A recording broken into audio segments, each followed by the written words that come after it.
biggest draft night mistake?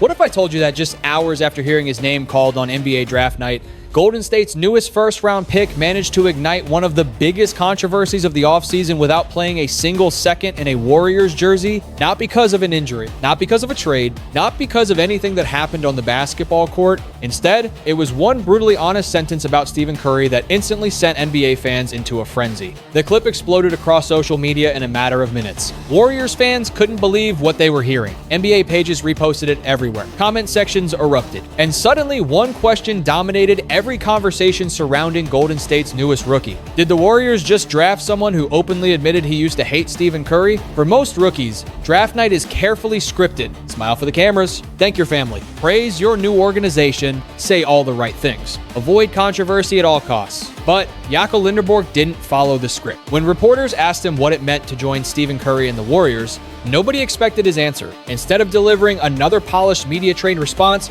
he looked into the cameras and admitted something almost nobody in his position would dare say. Back in 2016, he was one of Stephen Curry's biggest haters. Not because he knew Curry personally, not because of any off-court issue, but because, like millions of kids across America, he lived and died with another superstar, Kyrie Irving. That single confession immediately became the headline. Most people never waited for the explanation. They never watched the rest of his answer. They simply shared one sentence. I used to hate Steph Curry. Within hours, that short clip had completely taken over NBA social media. Some Warriors fans called it disrespectful. Others wondered if the rookie had already damaged his relationship with the greatest player in franchise history before training camp had even begun. Some even joked that Draymond Green was probably already preparing to welcome the rookie the hard way. Sports talk shows picked it up. Basketball podcasts debated whether honesty had gone too far. NBA Twitter did what NBA Twitter always does, turning one sentence into an all-day controversy. But here's what made this story even more fascinating. While the internet was busy creating drama, Stephen Curry himself had already seen the video. The face of the Warriors, the four-time NBA champion, the man at the center of the entire controversy. He watched everything, every word, every headline, every reaction, and everyone expected one of two outcomes. Either Curry would ignore it completely, or the relationship between the franchise icon and Golden State's newest lottery pick would get off to an incredibly awkward start. Instead, Steph did something nobody saw coming. One short message, one unexpected response, and in less than 20 words, he completely flipped the entire narrative upside down. Before we reveal exactly what Curry said and why millions of NBA fans instantly changed their opinion, you first need to understand who Jakob Lindeborg really is. Because once you know the incredible road that brought him to this moment, you'll realize this wasn't the story the internet thought it was at all. If you're watching from anywhere in the world, let us know your city and country in the comments below. We always love seeing where the Warriors family's watching from. And before we dive into what Stephen Curry actually did next, if you're excited for more NBA news, trade rumors, behind-the-scenes stories, and exclusive player drama, make sure to subscribe to the channel. Finally, type 1 inch. The comments if you believe this rookie deserves a chance before being judged, or type 2 if you think he should have chosen his words more carefully. The quote, "That shook Golden State." To understand why one sentence became such a massive story, you have to go back to the moment Jakob Lindeborg first walked into the NBA spotlight as a Warrior. This was supposed to be the cleanest night of his life. A dream night? A family night, a night where every answer was supposed to be safe, emotional, and polished. Golden State had just used the 11th overall pick on him, and for a franchise built around Stephen Curry, that was not a small decision. This was the Warriors saying they believed this rookie could help them right now, not 3 years from now, not someday in the future, but immediately. While Curry's championship window was still open, then came the question. A reporter asked Jakob what it meant to now play beside Stephen Curry. It was the kind of question every rookie expects. Most players would say Curry is a legend. They would say they grew up watching him. They would say they cannot wait to learn. Jakob did say those things, but before he got there, he told the truth in a way nobody saw coming. He admitted that in 2016, because he was a huge Kyrie Irving fan, he used to hate Steph Curry. The room reacted instantly. Some people laughed, some froze, some knew the quote would travel fast. And it did. Within minutes, the internet had one sentence and nothing else. Not the respect he showed afterward, not the context, not the fact that he was talking about himself as a kid watching the finals. Just the headline, Warriors rookie says he used to hate Stephen Curry. That is how modern NBA drama is born. One honest line gets pulled out of a longer answer, stripped of tone, stripped of timing, stripped of humanity, and suddenly it becomes a controversy. Jakob had not attacked Curry. He had not insulted the Warrior. He had not questioned the franchise. But in the world of social media, context often arrives last and outrage arrives first. And that was the dangerous part. Because when you join Golden State, you are not just joining another team, you are entering the house that Curry built. Every young player who steps into that locker room understands the respect attached to that name. Curry is not just the best player in franchise history. He is the culture, the standard, the reason the Warriors became a dynasty. So for a rookie to walk in and say he once hated him, even as a joke, even with context, felt explosive. But what the internet did not understand yet was simple. Jackal was not trying to start a war. He was describing the exact moment that made his story come full circle. Why he hated Curry. The reason Jackal Linderborg once hated Stephen Curry had nothing to do with disrespect. It had everything to do with being 13 years old, emotionally invested, and completely locked into one of the greatest NBA Finals rivalries of all time. In 2016, Jackal was not thinking like a future Warrior. He was thinking like a kid who loved Kyrie Irving. And for a Kyrie fan, Stephen Curry was the villain of the story. That season, Golden State looked untouchable. The Warriors had won 73 games. Curry was changing basketball in real time. The league felt like it belonged to him. Every deep three, every celebration, every impossible shot made Golden State feel bigger than the rest of the NBA. And for fans on the other side, that dominance created resentment. If you loved Cleveland, if you loved Kyrie, if you wanted the Cavaliers to shock the world, then Curry was the player you wanted to see fall. Then, Game 7 happened. Kyrie Irving hit one of the most iconic shots in basketball history, rising over Curry and burying the three that helped complete Cleveland's legendary comeback. For millions of fans, that shot became unforgettable. But for a kid like Jackal, it became personal. That was his guy. That was his moment. That was the night his favorite player beat the superstar everyone else seemed to worship. So when Jackal said he used to hate Curry, he was really telling the truth about fandom. Sports makes people feel things that are not always logical. Kids pick heroes, they pick rivals, they pick sides. And sometimes the player you once rooted against becomes the player you are suddenly supposed to learn. That is what made the quote so powerful. It was not just funny, it was not just risky, it was a reminder of how strange basketball destiny can be. 1 decade earlier, Jackal was watching Curry from the other side of the rivalry. Now he was wearing a Warriors hat, sitting at a draft podium, talking about how honored he was to join him. But the internet did not want the full circle story yet. The internet wanted conflict. So instead of hearing a young man explain how his childhood opinion had changed, people heard only the word hate. And once that word hit NBA Twitter, the story became bigger than Jackal. It became a test. How would Curry react? Would he laugh it off? Would he ignore it? Would the Warriors quietly regret letting their rookie speak so freely on the biggest night of his life? The answer would reveal more about Curry than anyone expected. The internet turns one sentence into a firestorm. By the time the full quote made its way around, the damage had already been done. Social media had taken the sharpest part of Jackal Linderborg's answer and turned it into the entire story. The clip was short, easy to share, and impossible to ignore. A brand new Warriors rookie with a Golden State hat on his head saying he used to hate Stephen Curry. For the internet, that was too perfect. The reactions came fast. Some fans were amused. They understood exactly what he meant. They remembered being kids during the Warriors-Cavaliers rivalry. They remembered rooting against Curry because his team felt unbeatable. They saw Jackal as honest, refreshing, and different from the usual rookie who speaks in perfect public relations sentences. To them, this was not disrespect, it was personality. But another group saw it very differently. They said Jackal should have been smarter. They said a rookie has to understand where he is. They said you do not walk into a dynasty and joke about hating the man who made that dynasty possible. Even if it was harmless, even if it was old, even if it was about childhood fandom, the timing was risky. He had not even practiced with the team yet. He had not earned trust in the locker room. And now his first national headline involved the word hate attached to Stephen Curry. That is why the story spread so quickly. It had everything NBA media loves: a superstar, a rookie, a famous franchise, a viral quote, and just enough tension to make people choose sides. Was Jackal authentic or careless? Was Curry going to be offended or entertained? Was this a harmless joke or a warning sign that the rookie did not understand the Warriors' culture? The truth was quieter than the debate. Inside the organization, Golden State already knew who Jackal was. They had interviewed him, they had watched him work out, they had studied his background. They understood his maturity, his honesty, and his unusual path to the league. This was not some teenager trying to act bigger than the moment. This was an older rookie who had lived enough life to speak plainly. Still, perception matters in the NBA. A small story can become a season-long label if it is not handled quickly, and that is what made the next few hours so important. Because if Curry wanted to, He could have let the narrative grow cold and uncomfortable. He could have said nothing. He could have made Yeakel sit with the awkwardness. Instead, Curry stepped in like a leader, and with one comment, he ended the drama before it could become real. Curry's response changed everything. Everyone was waiting to see what Stephen Curry would do. That was the real turning point. Not the quote, not the reaction, not the jokes. The entire story depended on how the face of the franchise would respond, because Curry had every reason to ignore it. He is a future Hall of Famer, a 4-time champion, the greatest shooter the game has ever seen. He did not need to entertain a rookie's old childhood opinion, but Curry understood something most people missed. This was not disrespect, this was an opening, so he went to Yeakel's social media post and left a message that instantly changed the energy around the whole story. He welcomed him to the Bay and joked that he would work hard to become Yeakel's new favorite player. It was playful, it was confident, it was warm, and most importantly, it showed the world there was no tension. That comment did more than make fans laugh.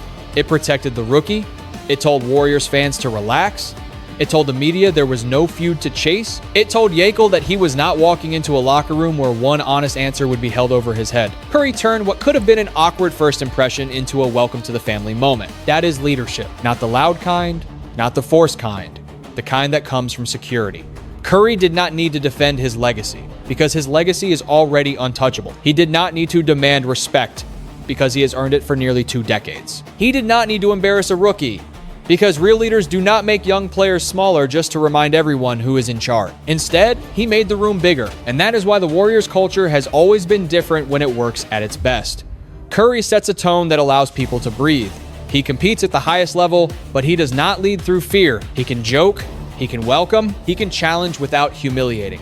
He can turn a viral mistake into a bonding moment. For Yeakel, that response probably meant more than people realize. Imagine being drafted into the NBA, living the biggest day of your life, then watching one sentence become a controversy before you even arrive in your new city. A different superstar might have made that heavier. Curry made it lighter. And just like that, the headline changed. It was no longer about a rookie who hated Steph Curry. It was about a rookie who once rooted against him, and a champion secure enough to laugh, welcome him, and say, "Now let me earn you over." The road nobody saw, but the viral quote is only the surface of Yeakel Linderborg's story. The real reason this moment mattered so much is because his road to Golden State was never supposed to happen. This was not a 5-star prospect who glided from high school fame into a lottery pick. This was not a player who had the basketball world protecting him from the beginning. Yeakel's journey was messy, painful, uncertain, and at times, almost invisible. In high school, he did not look like a future NBA first-round pick. He made the team early, but academic struggles changed everything. He was cut, then he became ineligible. Then the offers never came. For most players, that is where the dream begins to fade. No spotlight, no major program, no national attention, no easy road back. He went to work in a warehouse. That detail matters because it separates fantasy from reality. Every NBA story sounds glamorous once the player is wearing a draft hat. But before the cameras, before the interviews, before the tears on draft night, Yeakel was in a place where dreams can quietly disappear. A warehouse does not care about your potential. Life keeps moving. Bills keep coming. And if nobody believes in your basketball future, it becomes very easy to stop believing in it yourself. But his mother refused to let the story end there. She pushed him toward junior college, toward Arizona Western, toward a second chance that did not look glamorous but gave him something more valuable than hype. Time to mature, time to rebuild, time to prove that the player people missed was still there. And once he got that time, everything changed. At junior college, Yeakel started rebounding like his career depended on every possession. He became productive, physical, relentless. Then came UAB, where he finally got to show what he could do at the Division I level. He defended, he passed, he scored efficiently. He became one of the most complete players in his conference. Then Michigan gave him the stage, and he delivered the season that transformed him from overlooked grinder into national champion. That is why Golden State saw more than numbers. They saw survival, they saw maturity, they saw a player who had already been humbled before the league could humble him. They saw someone who knew what it felt like to lose opportunity, earn it back, and never treat the game casually again. So when Yeakel spoke honestly on draft night, maybe that was not immaturity at all. Maybe that was exactly who he has always had to be. Real, because nothing about his journey was fake. Why the Warriors needed him now. Golden State did not draft Yeakel Linderborg because he had the loudest name on the board.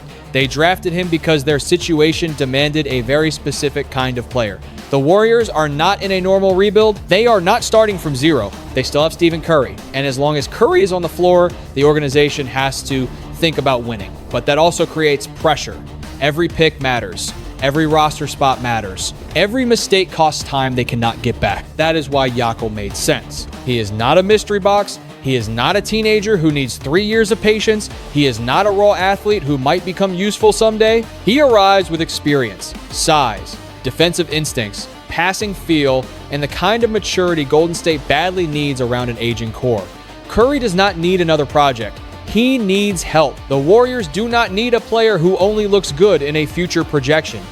They need someone who can survive real NBA minutes as soon as possible. Jakel's value starts with versatility. He can guard multiple positions, he can rebound and start the break. He can make quick decisions without needing the offense built around him. That matters in Golden State's system because the Warriors have never been about one player holding the ball forever.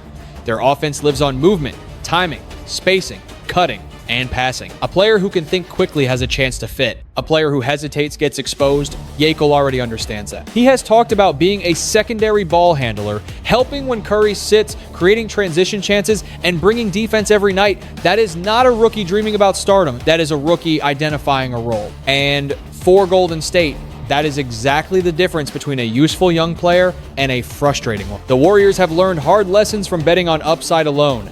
Talent is not enough if the player is not ready. Potential is not enough if the timeline does not match Curry's final years. Jakel may not have the highest ceiling in the draft, but he may have one of the clearest paths to immediate impact. And that is why this pick says so much about where the franchise is.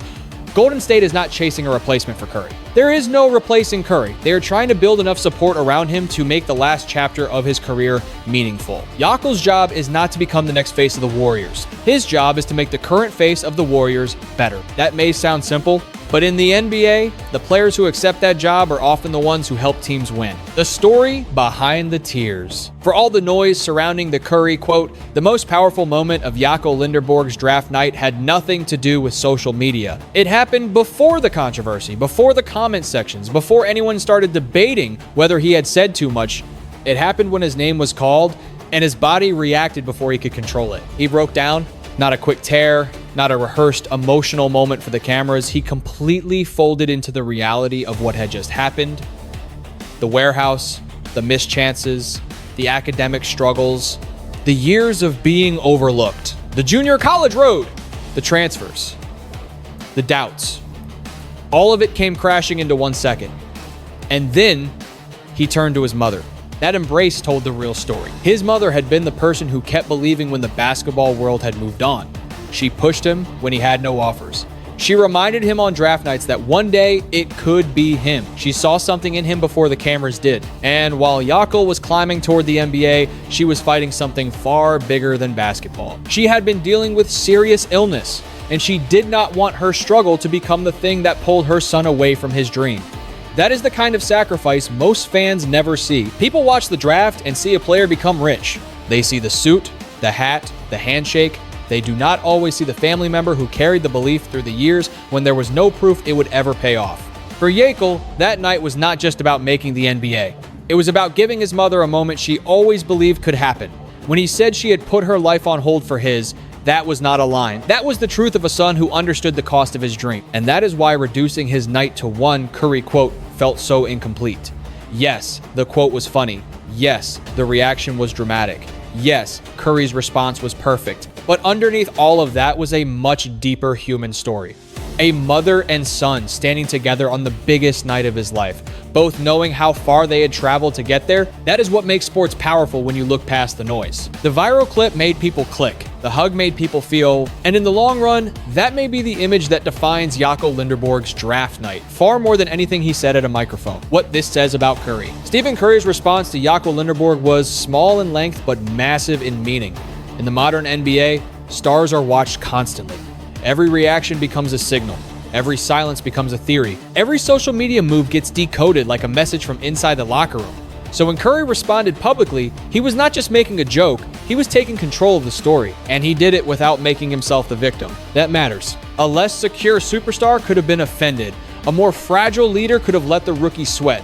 Some players might have turned it into an inside joke that made Yekel uncomfortable. Others might have ignored him completely and allowed the media to keep feeding the tension. Curry chose the path that built trust. He welcomed him. That is why people respect Curry beyond the shooting. The threes made him famous, the championships made him historic, but the way he carries himself is a huge part of why players want to be around him. He has spent years as the face of a dynasty, and yet he still found a way to meet a rookie's awkward honesty with humor instead of ego. That is not weakness. That is confidence. Curry knew the truth. He knew Yakel's quote came from childhood fandom. He knew rivalries create emotions. He knew every great player has been hated by fans on the other side. In some ways, being hated by a young Kyrie fan in 2016 was proof of how great Curry had become. You do not become the villain in someone else's sports memory unless you matter. So Curry turned the whole thing into a bridge. He basically told Yekel, "You may have rooted against me then, but now we build together." That kind of response gives a rookie permission to move forward without fear. It also sends a message to the locker room. We are not wasting energy on fake drama. And for the Warriors, that may be more important than people realize. This team is entering a delicate era. Curry is older, Draymond is older, the margin for mistakes is smaller. The young players cannot be walking around nervous, disconnected, or afraid to be themselves. They need clarity, they need leadership, they need a culture that can absorb noise without breaking. Curry showed that culture in one comment. The internet wanted a few. Curry chose connection. And sometimes that is the difference between a story that poisons a season and a story that becomes the first chapter of trust. The full circle lesson: in the end, this was never really a story about hate. That was the word that made people click, but it was not the truth that made the story matter. The truth is that Jakob Lindeborg's journey to Golden State is one of the most unlikely full circle moments in basketball. A kid who once rooted for Kyrie Irving against Stephen Curry grew up, fought through failure, rebuilt his career from the bottom, won at every level, and ended up joining the very dynasty he once cheered against. That is sports at its best. Not perfect, not scripted, not always clean, but human. Yekel's mistake, if you want to call it that, was being too honest in a world that often rewards athletes for sounding fake. But that same honesty is part of what makes him interesting. He did not pretend he had always loved Golden State. He did not rewrite his childhood to please the cameras. He told the truth, then showed respect. And Curry, because he is secure enough to understand the difference between disrespect and honesty, turned the moment into something positive. There is a lesson there for fans, too. We live in a time where short clips travel faster than full context. It is easy to judge someone by 5 seconds of video. It is easy to build a whole opinion around one sentence. But people are bigger than their most viral moment. Jakob was not just the rookie who said he hated Curry. He was the son who cried in his mother's arms, the worker who once stood far away from the NBA dream, the player who chose the long road when the easy road was not available, the competitor who learned to fight for every chance. For the Warriors, the strategic question now is simple. Can Jakob help Curry win meaningful games right away? If he defends, rebounds, passes, cuts, and accepts his role, the answer could be yes. He does not need to become a superstar overnight. He needs to become reliable. He needs to learn from Curry's preparation, Draymond's defensive mind, and the pressure of playing inside a championship culture. For Yekel, the advice is even simpler. Stay humble, stay honest, and let the work speak louder than the quote.